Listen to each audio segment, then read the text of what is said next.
Thank you very much, Mr. Speaker.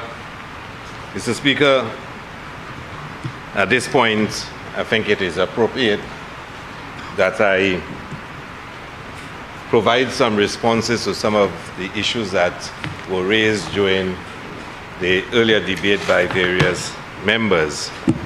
I want to start off, Mr. Speaker, by expressing thanks to all my colleagues who stood up and spoke in support of the bill and expressed their support for it.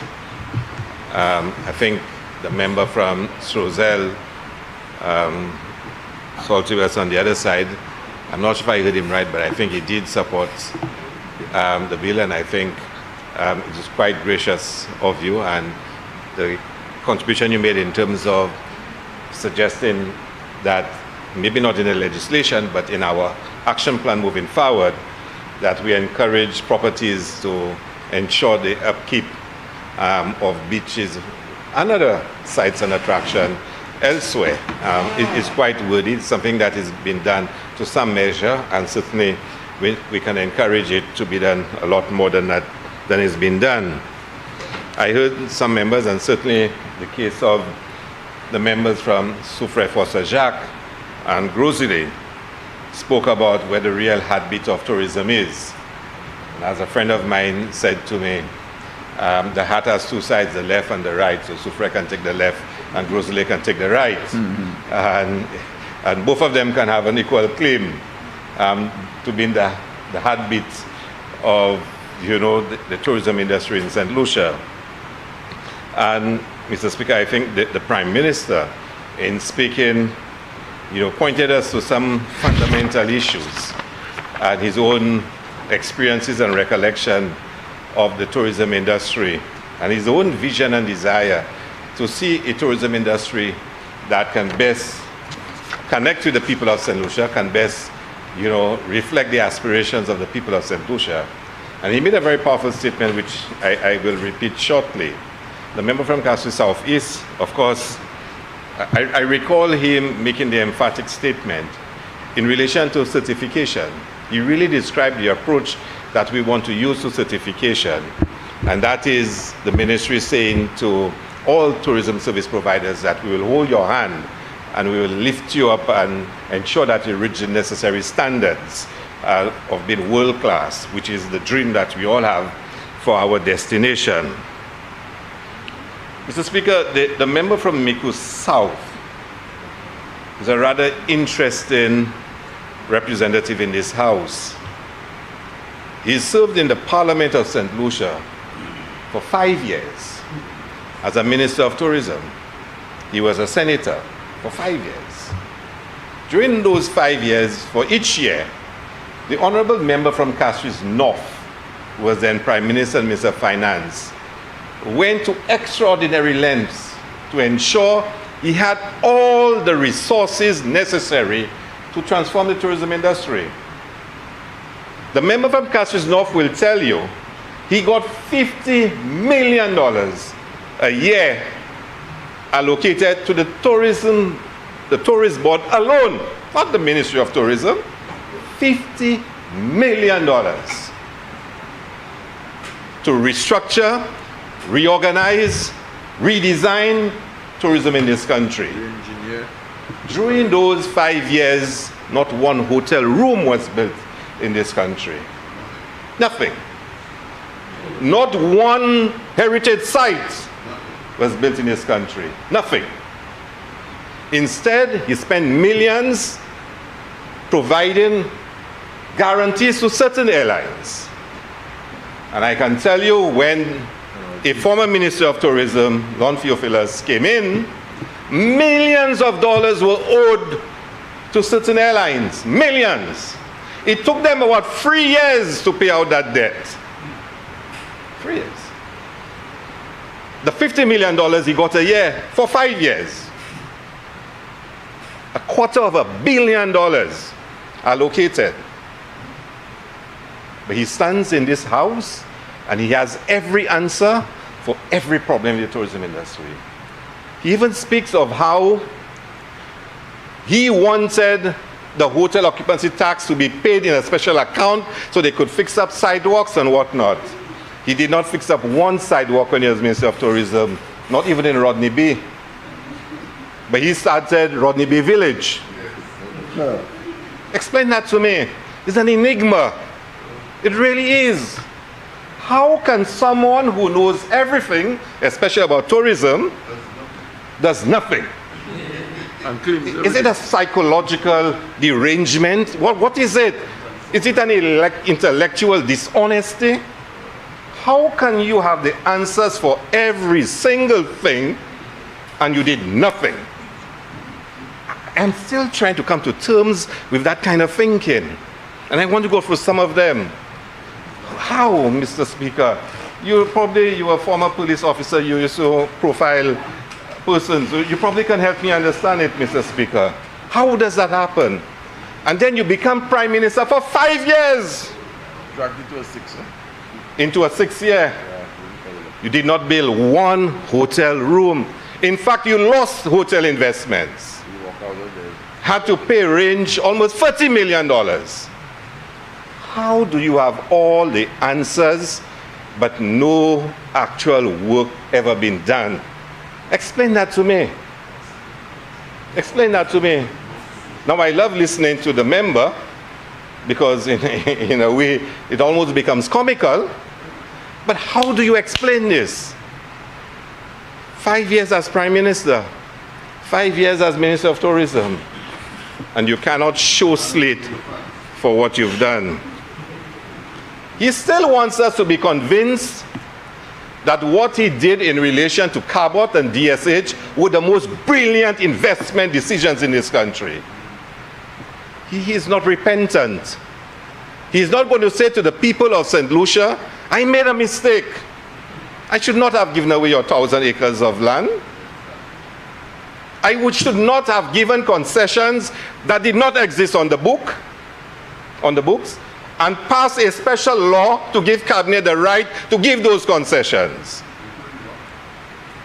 The special amendment I'm speaking about, you may not even recall that you passed a special amendment in this House. There again, but you did. You did. So, Mr. Speaker, how it is that you are still so convinced that those are the most brilliant decisions, that DSH was the best thing that ever happened to St. Lucia? Explain that to me. Explain it.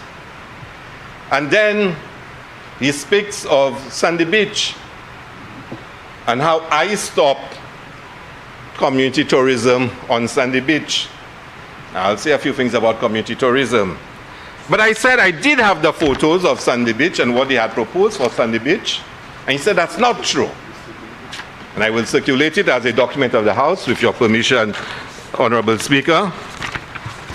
How is it that someone who signed an agreement, took out photos, had it live on television for the entire nation to see, can so boldly stand up and say that it never happened?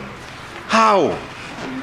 Now, I know the member from Strozel, or even himself, will say they had abandoned those plans and they gave Invest St. Lucia a new mandate to come up with alternative plans.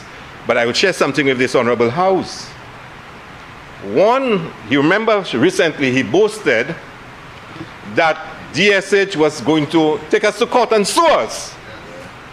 DSH didn't reveal it to the world because the two parties were talking, trying to resolve differences, but he announced it to the world. And he announced it the weekend after he held a UWP fundraiser in one of the tents at DSH. You remember this? Yeah. Mr. Speaker, you remember it?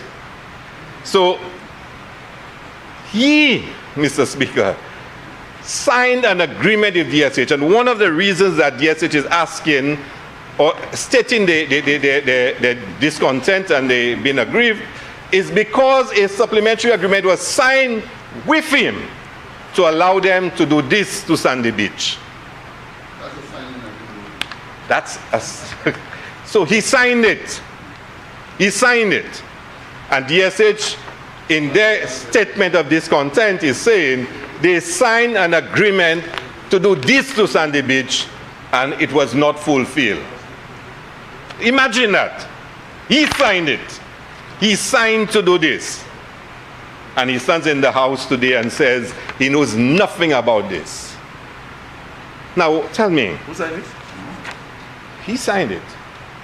I can't tell you whether the member from Strozel Saltibus signed it as well. I know he signed the first one. But I cannot tell you thereafter. He signed both of them. He signed both of them. Yeah.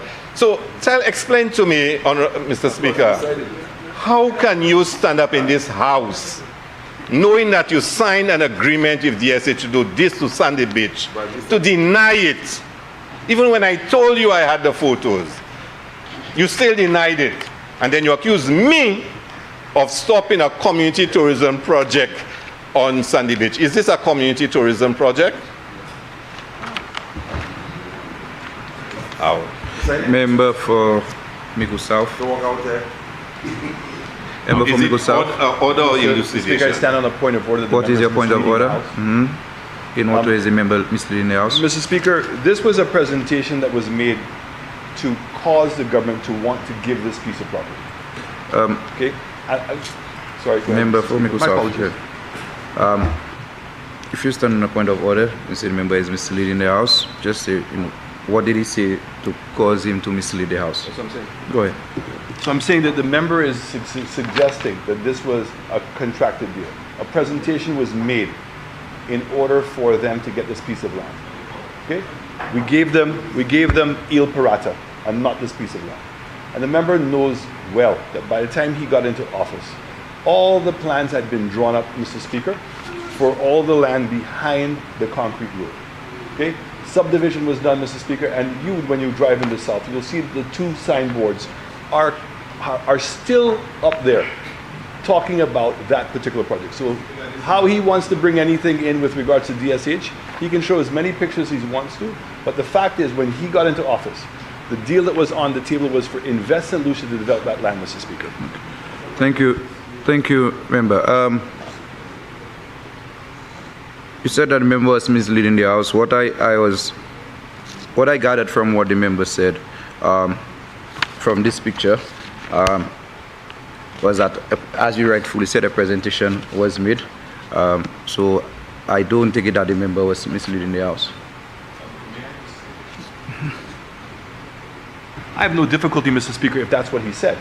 But the reality, he's giving the impression, Mr. Speaker. No, it's what he said. Is not. We cannot. I can only deal with what the member said. I cannot deal with what you think he's inferring. The member said that a presentation was made, and then they made mention of the concrete road and what happened, and he showed the picture to show exactly what the presentation showed. I cannot take it to mean that what you're saying. The member did not see it. So, member for Castries South. Continue. Would you suggest Okay, that the so, member is sorry, Mr. Speaker. Mr. Speaker. So hold on, member for Castries South. The member is insinuating that this is what the deal was, and that I lied, and that there was never a deal for Invest St. Lucia to do the Sandy Beach site, and that's all I'm asking for. So two can coexist, and I have no difficulty with that. But please do not give the impression that when he got into office, that the Sandy Beach site was in the possession of Invest St. Lucia. All the designs and everything else were done, and it was, in fact, he and as the minister decided not to proceed with that project. Member, again, I'll say the member for Castries South, if my memory serves me well, said that you said there was a community tourism project for Vieux Fort, and the picture circulated document that was made a document of the House said that does not indicate that this is a community tourism project. My role is that I don't think that the member is misleading the House. So thank you. Continue, member for. So, Mr. Speaker, I didn't want to go deeper. I did not want to go deeper into this matter. I did not want to. I wanted to make my points and to move on. But I want you to listen to this, Mr. Speaker. The member from Migu South is saying that I, as minister, decided to stop. Now, I can say for the record, I have never been part of such a decision. I have never. I am not aware that any of my staff at the ministry participated in such a decision, and I am not aware that Invest got any such instructions from anyone to do so. And one of the reasons why I can say so quite clearly is because I never even had any reason to consider what was proposed for Sandy Beach, and the reason is clear. And the Prime Minister can tell you. When we came into office, one of the first meetings we had was with DSH and the principals of DSH. And they said to us quite clearly what their thinking was on the DSH development, including the fact that they had been given those lands for that development and it was taken away from them. And the member from Castries East can say so. So DSH is saying to us that we signed an agreement with the last government. They gave us copies of it, told us that they would have an issue with the government of St. Lucia because it was given to them and taken away from them. At that point, there's nothing we have to consider about Sandy Beach anymore. In fact, they went on to tell us a lot of things about the way your government dealt with them. A lot of things. But you will stand up and accuse people. You will stand up and accuse people. And I'll tell you, you have a very nefarious reputation. I can tell you that. But let's not go there today. Today is a glorious day for us. So I'm not going to, seriously, I'm not going to expose you on a day like today. But we meet investors who tell us a lot of things. At that meeting, they told us a lot of things about your government and how it operated. But don't get me started today. Don't let me get started. Because there's a reason why you dislike GPH, but we'll come to that at another time. Mr. Speaker, today is not the day for this. Mr. Speaker, you will stand here and accuse me of stopping a community tourism project on Sandy Beach when you sign an agreement giving away Maria Island and Sandy Beach, Mr. Speaker. But Mr. Speaker, allow me to move on. Mr. Speaker, again, on members misleading. Hold on. Member for Castries South, can you see? Member for Mico South, what is your point of order? The member is misleading the House. There was never agreement, Mr. Speaker, to give anybody Maria Island. So I would like him to withdraw that statement. There's no truth to that matter. Thank you, member for Mico South. Member for Castries South, member is saying that there is no. You just made mention that he gave away Maria Island or he sold Maria Island. He's saying that there was never any deal to sell Maria Island. You know, Mr. Speaker, the member stood up, accused me of stopping a project and said all kinds of things about me, the minister and his reputation and whatnot. Blues, I take it. My shoulders are broad, but you like a shinya. You want to call a shinya popot? Member for like a South. shinya. You understand? You come here, you accuse people. I'm in public life and I expect that I'll be accused from time to time. I will be abused. I take my blows and I move on. And I just give you the truth. Member for Mico South. I didn't hear you. Member for Mico South. For Castries South. The member for Mico South stood on a point of order, and he made mention that you indicated that Maria Island was given away. And he said that that never happened under his watch. And if you cannot prove that he gave away Maria Island, I would appreciate if you can withdraw that statement. Mr. Speaker, I can go and stop this House and go and get the documents in my office to show you the supplementary agreement that was signed.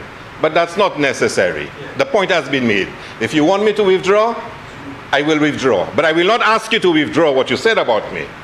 I will not, because it just exposes the character that you are. But you know what? Let's move on. Member for Castries South, can you withdraw the statement? Mr. Speaker, I've told you I've withdrawn it. No, you say if you want me to withdraw, I'll withdraw. You've not said that you withdraw your statement. Mr. Speaker, I've withdrawn. Thank you very much, member for Castries South. Carry on. Mr. Speaker. Carry on. Mr. Speaker, I respect the presiding officer. But but I will tell you, your days are short-lived up there. Because you will be sorted very shortly. And you will not have the luxury anymore to sing. But anyway, on a serious note, Mr. Speaker. So let's move on. Enough of this, Mr. Speaker, because I can say a lot more. about DSH and Cabot, Mr. Speaker. But, you know, let's move on. So, the member from Mico South in his presentation says that we are pretending that we are doing something new. This is not new. And that as far back as when he was Director of Tourism, there was the Let's Be the Best campaign. And they wanted every gas attendant, every ordinary person to be part of the whole tourism construct. Now, he may be right. I won't contest that. But the fundamental difference between you and how you view tourism and how we do is that we do not see St. Lucians as just being subjects in the industry. We see them as being active participants, benefiting from it and owning it, Mr. Speaker. That is fundamental. That is fundamental. Because for you, St. Lucians' participation in the industry is, you know, is not the same value we place at it. We have two different ideological and philosophical concepts. So you think of let's be the best because St. Lucians are supposed to smile and, you know, just be how do you call it? Not servants of the industry. We want St. Lucians to own it. We want visitors to come in to invest, to make profits, but we want St. Lucians also to invest and make profits. So there's a fundamental difference. You did not invent, you know, community tourism. Why do you want to come and pretend that you were the one who invented it? You were the one who invented community tourism in St. Lucia? I mean, come on, let's get real. I can say to you, Mr. Speaker, that this tourism development bill is not my work, it's not cabinet's work. This has been a journey. It's an evolution of the tourism industry, Mr. Speaker. Many individuals have contributed to the development of this construct. It did not start with me. I know very little about tourism, very little. I'm not a guru. The member from Mico South, that's the guru. Because he told us about he working with Chris Blackwell and he built Miami Beach and he did Jamaica and all those things he did, Mr. Speaker. I cannot boast of that. I can't. But I know I'm a fast learner. I know I ask a lot of questions and I know how to work as part of a team. And I know I have a team in cabinet and in the ministry that is pushing the industry forward, Mr. Speaker. So I will not stand here and boast that community tourism started with me or anything like this. The member spoke of community tourism, and what is needed is investment in community tourism. We should not just be talking about it, we have to invest in it. And I wondered, is something wrong again with the member from Mico South? And then I remembered at the last sitting, he walked out, like a real shinya. He walked out. He did not stay and face it. And therefore, he may have missed the debate that we had on the borrowing for community tourism and all the projects we'll be investing in. He would have missed all the discussions about the plans we have for more investment. He would have missed the report I gave about what we have done so far. And then he would have fully appreciated that we are investing massively in community tourism. Massively. So when he speaks about his investment we need, we are displaying investment in community tourism. We are the ones that passed the legislation. We are the ones that started the institution. Not him. Let me remind you, he was Prime Minister. $5 million was spent on community tourism. Or at least part of it allocated and part of it spent. Show us the track record of what did you do in 5 years with that $5 million. Show us. When you speak of investing and lecturing us, you had a chance 5 years. And I heard yesterday in the Senate, the former Minister of Tourism was grandstanding and showing slides. As usual, showing slides. I have a simple message for him. Simple. And I'm not going to engage in no big argument with any petulant child, you know, because that's how he behaves. But I'm not going to do that. But then he goes on and he says a lot of things. All I can say to him, when you speak to the people in ancillary canneries, they say and they express their disappointment that the rafting tour that's offered was supposed to be a community tourism project, and it did not end up as a community tourism project. And that, at some point, the full story will come out. And who is the person behind it? Who is the person promoting it? Who claims to be in charge of it? And I will also say, the last time I went to Ancillary, somebody told me, go at the bamboo raft inside, and all the tables and chairs and food servers and things I see there, all of those things were bought under community tourism. Now, I will ask the ministry to give me an account on this. I have not done it yet. But if you want to step out of line with your accusations... On a point of order, the member is not in the House. We're not supposed to be making aspersions against anybody who is not a member of the House, Mr. Speaker. Go ahead, member. You want me to say it, Mr. Speaker? Yeah. Now, let me be very careful with my words. Very careful with my words. I said yesterday in the Senate, he said a lot of things. And as a member of the Parliament, he will have an opportunity to present an account of what has happened. Because, you know, we can govern and we can stand here and we can debate, we can argue. But when people start making accusations and they cross that line, they have to be made to account. So when we're going to talk about community tourism, I have never asked the ministry to give me any detailed report on what has happened with the $5 million and what was done in community tourism. I accepted we have to move on. What was there, we will build on it, we will improve it, and we'll move forward. The same project in Ancillary Canaries would tell me we had to look for an additional $1 million to get a sewer system in place so it can become functional. And you're telling me you master planners, master executors of projects? Seriously? But we were prepared to let all those things go by. Let all those things go by, and let's move on. Make sure the community gets what they need and they can benefit from it. And forget those scenes. 3 years, you had 5 years. 6 years. You had 6 years. 6 years and you did not even do it properly. You did not even do it properly. Mr. Speaker.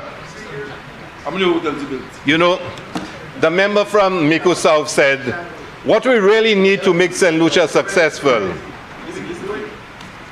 what we really need to make St. Lucia successful is to have brand St. Lucia. Mr. Speaker, everywhere you go, people will tell you, we present brand St. Lucia. Export, Tourism Authority, CIP, Invest. We go around, we promote brand St. Lucia. Export under the Minister from Commerce, the member for Soufre, for Saint-Jacques. And we present brand St. Lucia. Brand St. Lucia is not even new to us. It is something that's been spoken about for years. The first time I heard it being expressed in terms of how we implement it was under Dr. Kenny Anthony. You know, that's how far back that goes. It's not new to us, and maybe somebody else even before might have mentioned it. We will not proclaim that we are the owners of that idea, but the fact is we are doing it. You had 5 years or 6 years as Prime Minister, and you did not do it. So yes, the brand St. Lucia idea is an excellent one. We will build on what we've done before. We will continue to work together, and we'll continue to promote St. Lucia as a special experience, whether in investment, in tourism, in CIP, and in whatever field of endeavor, because we believe it is the right way. So thank you very much for affirming what we all accept. But please do not come and pretend that that's what we should do, and we're not doing it. We are doing it. The member said what we really need in St. Lucia. He gave a long pontification about, you know, flights and rooms and what's most important. I mean, I'm not going to spend too much time on this, but I want to say to him, I recall sitting across there, and his first budget address, he spoke about all the hotels that will be built in St. Lucia. First policy statement. And then we laughed among ourselves.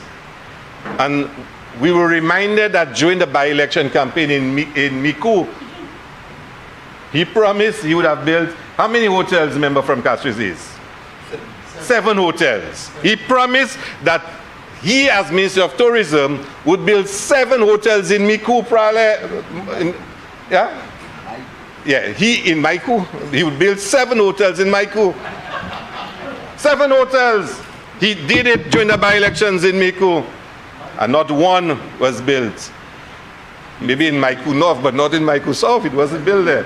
But Mr. Speaker, as Prime Minister, he stood up right there. There. And he said how many hotels he will build over the next 5 years.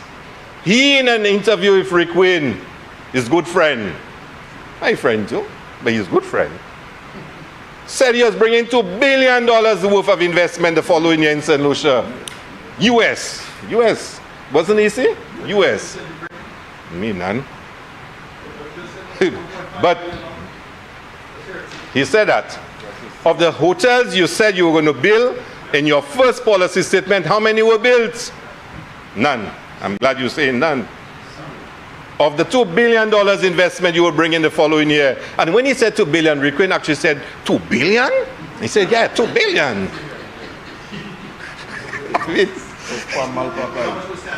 You know. So that's what he said he would build. I can say to you, Honorable Member from Miku South, that many of the projects which were stalled, some of them started under Kenya Anthony.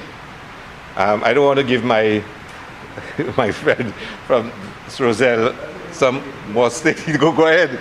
You know, some of the projects that were stalled, we've engaged the developers. We've put them back on track. In the case of Carbot, we express our views on the development, what our challenges were, what our thoughts were, and we've tried to reorient it to make sure it serves the benefit of the people of St. Lucia. So we have tried, Mr. Speaker, and we've also reached out to, we've gotten new investors that will be investing substantially in St. Lucia. That's, Mr. Speaker. And over the next few months, St. Lucians will see a number of projects that will be started in St. Lucia.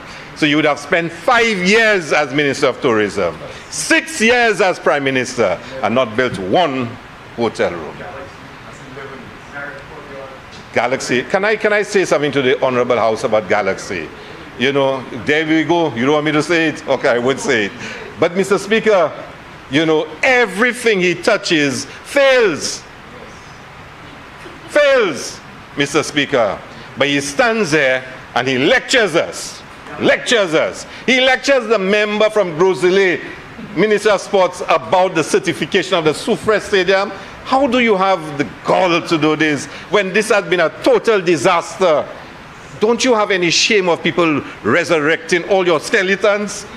You don't have shame. Okay, fine. So, Mr. Speaker, you know, Mr. Speaker, maybe the member from Miku South should learn to just leave some things alone and allow us to continue to develop the country as best as we can.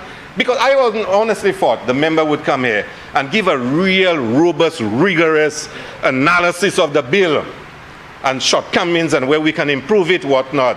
And I must admit I was a little bored during the presentation because there was nothing of substance in terms of the response to the bill.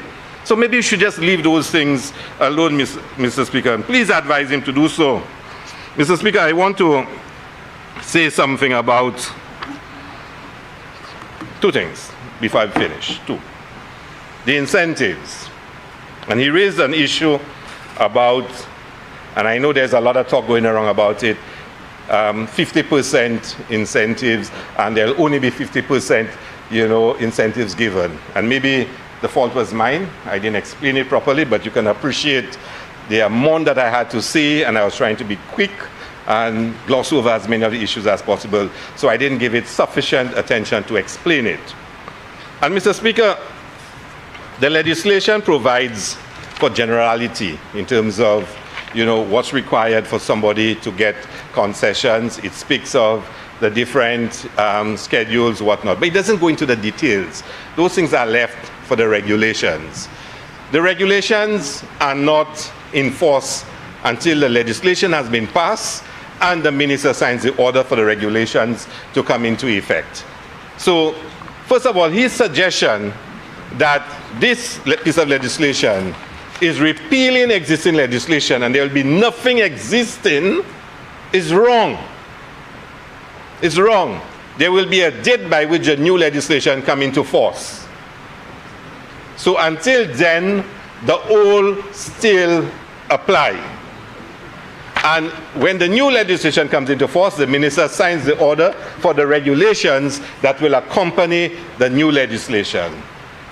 If he looks at clauses 154, 155, 156, it speaks of the transitioning phase, and it gives you clear guidance on those issues, if he looks at it. So anybody who's applying for concessions between now and the date when the new legislation comes into force will be treated as if they applied under the old. It's in the legislation. It's very clear. Apparently he didn't read it. Member for Miko South. Again, Mr. Speaker, I'm going to be happy to be corrected, but on a point of order, the member is misleading the House. In the document itself, Mr. Speaker, on page 88, section repeal, 155. The following acts are repealed: the Tourism Incentives Act, the Tourism Stimulus and Investment Act, and the Tourism Levy. It then goes on, Mr. Speaker, and says the savings, what's going to be held over. It says from the commencement of the subject of the act, incentives issued under the Tourism Incentives Act. So incentives that are already issued, Mr. Speaker, or Tourism Stimulus and Incentive Act, Cap 1503, continue to be valid for the period for which the incentives were approved. The rate of tourism levy, so it says nothing about that, Mr. Speaker. So I would certainly It says nothing about what? It says nothing about the regulations being held over.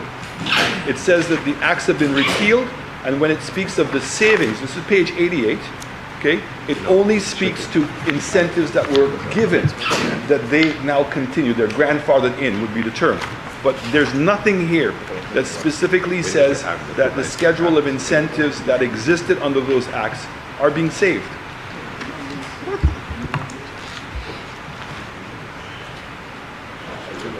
I don't know.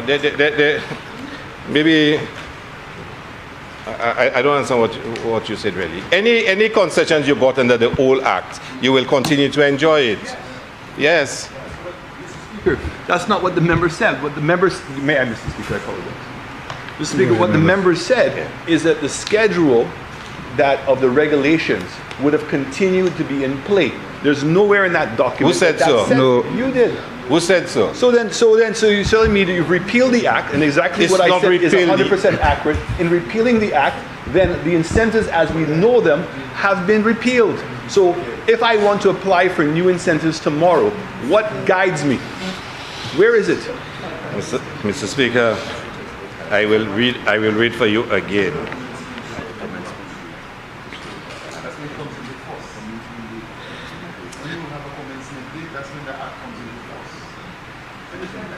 You read 157. Have you read clause 157?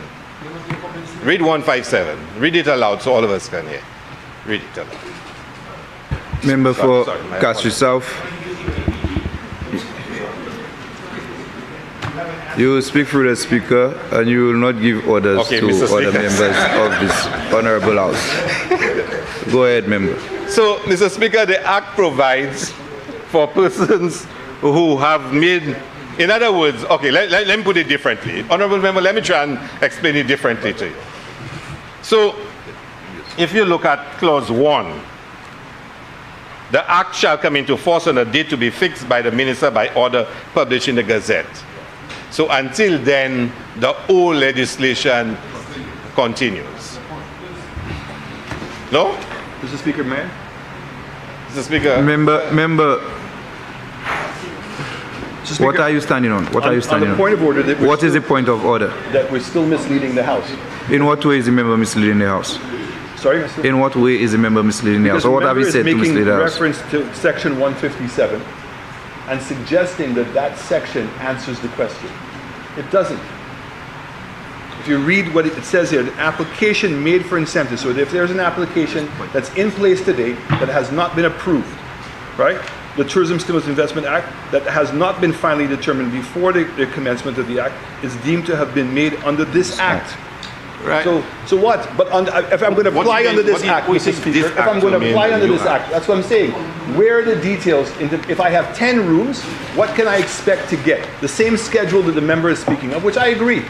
And that's what I look for. I said there is nothing in the schedules that highlight specifically what are going to be the incentives we get. What the Prime Minister read, Mr. Speaker, was headings. But in the old act, it says, if in fact you have anywhere between 10 and 50 rooms, this is how much corporate tax you're going to get away. This is how much of the other taxes that you're going to be not have to pay, and also the VAT. But there's nothing here. There's nothing in the schedule. So what it means is exactly what I said, Mr. Speaker. A person is to apply, put it in, and with no expectation or understanding what they're going to get. That's a level of discretion that should not be allowed. That's all. Okay. Mr. Speaker, can I, instead of moving forward, Yes. we'll refer you to the legal persons and they will, I don't want to go back and forth with the Honourable Member on interpretation. No, Mr. Speaker. Go ahead, member. Yeah, can I go ahead? Okay. That has not been finally determined. Determined under this. So if it's finally determined, then you think, but if it's not been finally determined, you deem it to have been under the act. Like you were telling me about previous. No, but you know, just admit it. You know, right? So the benefits, that's all. No big deal. But if it's not finally determined, that the process is not finally determined. It's not been finally determined. That means it's not finally. All right, Mr. Speaker. All right, can we agree to disagree? And we can always ask the legal persons to take a look at it and give some worthy consideration to the point that you're raising. Thank you, member, because for- I'm not a lawyer. I can only give you the interpretation I have and the advice I'm given. If you believe your interpretation is better or correct, I will allow them to resolve it. So, but can we move on?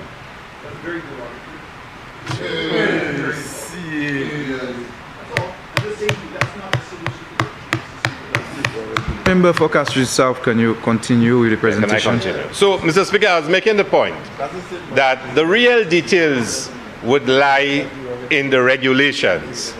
Now, let us look at the previous pieces of legislation that existed. And member from Mikusa, I wish you would really listen to me, because I don't want for us to have to go through this, because you said I said something which I did not say. So here it is. Under the previous legislation, because he raised the question that in this legislation, it is not specific what you're getting. And we're saying to him, the specificity will be in the regulations. In the regulations. Because in the old piece of legislation, it says you will get up to 100%. You will get up to 100% of A, B, C, D. The danger in putting this in the legislation is that the exact quantum you get is not measured by any objective criteria. So if you apply, Mr. Speaker, somebody in cabinet can decide we're going to give you 75% waiver on corporation tax for 10 years. And they're fully entitled to do so. If somebody else apply and not favored by cabinet, they can decide they're giving you 25% for 5 years. No, listen. That's why I tell you, listen attentively. Listen attentively. Because there was no transparency in how the previous incentives and concessions were given. It said up to 100%. But please, let me just finish. Can I just ask you, Honourable Member, to let me finish? And then you'll ask whatever question you want, yeah? So, Mr. Speaker, can you ask the Honourable Member to just allow me to finish? So in the previous legislation, the discretion was that of cabinet and no objective criteria. Ladies and gentlemen sit around a table and they just decide, give me 25%, give me 50%. Because there was no objective criteria. And all of us you were in cabinet, we sat. Let me tell you how vulgar and obscene it got. Let me tell you how vulgar and obscene it got. By this very member from Miku South. A particular developer, and everybody will know who, I don't have to mention names, applied for concessions. Concessions were given. When it went to the AG chambers, they said they could not publish it because it was not in keeping with the law. Think about that. And then, you know what they did? Came into this house and amended the law to say that cabinet can give extras if they want to give extras. Tell me about that. That's how vulgar and obscene it became. That cabinet, in its deliberate judgment. Member for Miku South. Mr. Speaker, on a point of order, the member is grossly misleading the House. Okay? If he wants to give that example, the same can be said of the economic No, fund. what did no member? The member is misleading the Yes, House because in the incentives, Mr. Speaker, it clearly outlines X number of rooms, X number of level of investment, X number of jobs. That is what establishes In the the legislation, criteria that's not to true. determine what incentives a person gets. If in fact cabinet, maybe the cabinet that he was belonging to, wants to go away from that, but the parameters of what incentives to give based on the level of investment, the level of jobs, and the size of the hotel. All those things are the criteria. That is what I'm looking for. That is what I'm not seeing in the new act. Now, if in fact, Mr. Speaker, that the members have not Mr. done that Speaker, as yet, this is and the not true. intention to do that, no Member, problem. on a point of order, you stand, you say what the point of order is. You've made your statement, and then you take your seat. Member for Castries South, the member is saying that there are clear parameters as to what level of incentives that a person can get. I'm saying what the member is saying, member for Castries South. He's saying that there are clear parameters, and it's not a discretionary issue as it relates to incentives. Mr. Speaker, From the I may be wrong, but the staff from the AG chambers are here and from the Ministry of Tourism. I am not aware of any piece of legislation that says if you create X amount of jobs, you spend X amount of money, this is what you get. I am not familiar with that piece of legislation. I am not. And if the honourable member from Miku South has such legislation, it is his private legislation. This is private legislation. So as far as I know, this is not how it is stated in the TSIA and the TIA. So I don't know where the member from Miku South got that from. But I gave you the example of a developer that was given, and that's fact, incentives that the AG chambers, whilst he was Prime Minister, said they could not publish it. And that he came to this honourable House and had an amendment to give Cabinet the right to give extras. I can also tell another developer who was virtually not rejected on most of what he asked for, but he still proceeded with the project, and today he's still trying to get redress because of how he was treated by the last government. And this is what we are going to remove. It's going to be transparent, and it will have an objective criteria. So, in the regulations, Mr. Speaker, that we have shared with the major stakeholders, the regulations. So I can give you an example, Mr. Speaker. Just one example, because it's quite a lengthy document, the regulation. So I'll give you one example. And I want those he's already sent messages to, that we only giving 50% concessions, to listen carefully as well. Say tourism accommodation. Say a first-time construction of a tourist accommodation and its initial furnishing and equipping. Investment size, up to 5 million. And that's where most solutions would apply for. Across all the incentives, they will get 100%. Import duty, excise duty, VAT, stamp duty, income tax, corporate tax, property tax, vendor tax, withholding tax, they will get 100%. Well, it has various periods, but it's clearly stated. Anybody can invest, know exactly what they will get. Hold on. Now you're changing your story. Let me go on. From $5 million and $1 to 20 million. Member for Castries South, you have 15 minutes to conclude Okay, your Mr. Speaker. presentation. I'll finish by then. So for 5 million to 20 million, import duty 100, excise duty 100, VAT 100, stamp duty 100, income tax 50%. It's not automatic 100. Corporate tax 50%, property tax 50%. Then you go to 20 million plus, import duty 100, excise duty 100, VAT 100, stamp duty 50, income tax 50 up to 15 years. So you have a table that clearly states for each activity, investment activity, not only accommodation, every single investment opportunity is listed there, every single one. With it, the investment size in terms of the quantity, and it states what percentage you will get. And as I stated in my presentation, where you have 50% under certain of the incentives, you can get the additional ones according to your commitment to certain principles. You understand?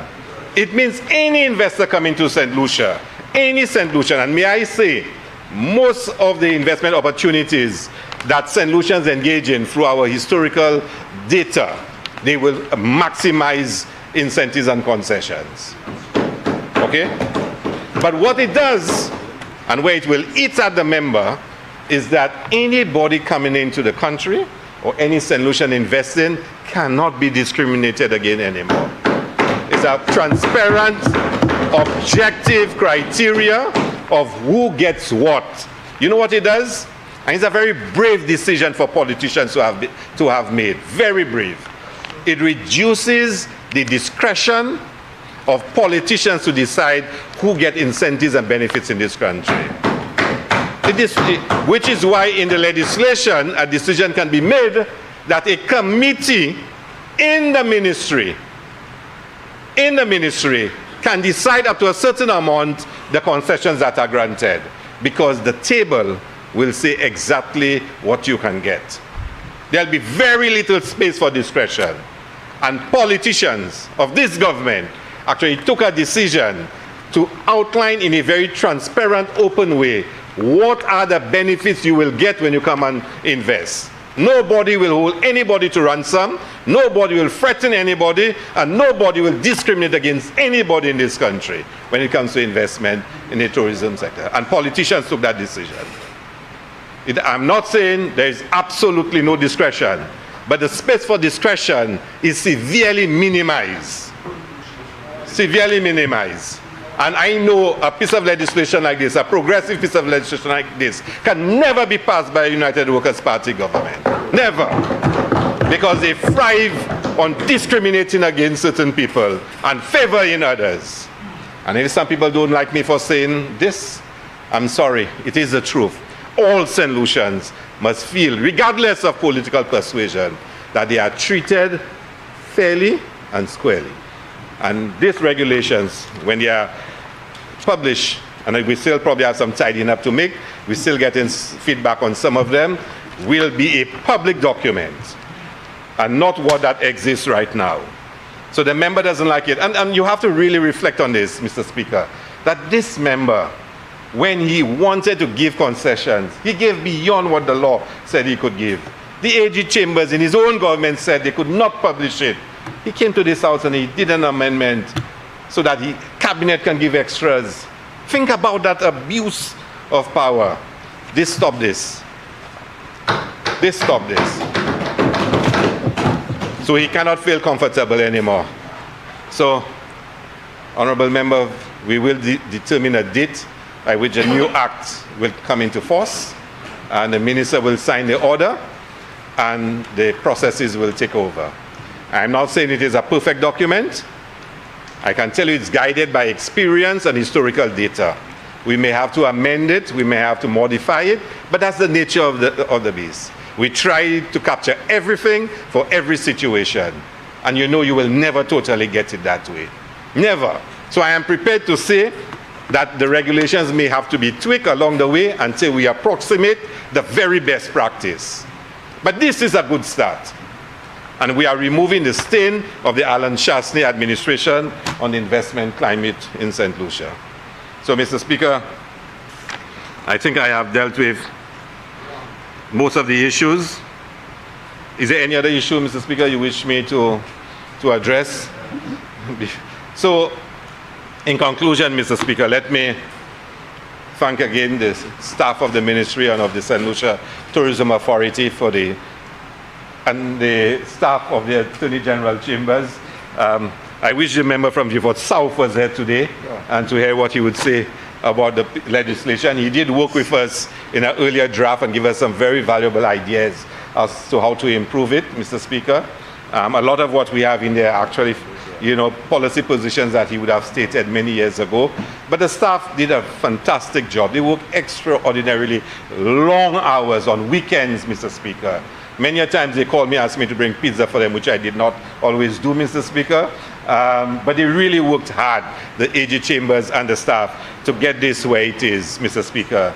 They were really phenomenal in doing so. And I'm sure when people speak about tourism legislation in the region, St. Lucia will be cited as a best practice model of legislation. And Mr. Speaker, it will be due largely, and I want to be very clear on that, largely to the staff of the ministry and the AG Chambers. What we did as cabinet and as minister was to provide general policy direction and tell them where we want the ship to sail. But they were the ones who are guiding it and managing the journey, Mr. Speaker. So I want us to be very appreciative of the work what they did in this regard, Mr. Speaker. If there are any faults or errors in it, it's my fault and my colleagues, because we did not review it sufficiently to correct them and to guide them, Mr. Speaker.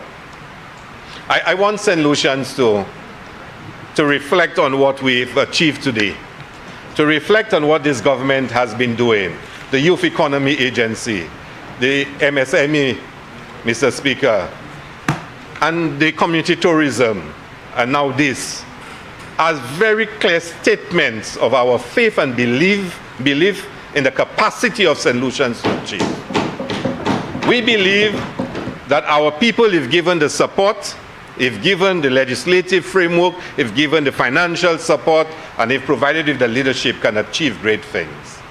We're not a large country with huge natural resources, but we are determined people. We've produced among the best thinkers in the world, 2 Nobel laureates. We've produced many other outstanding technocrats throughout the region and internationally. We can achieve.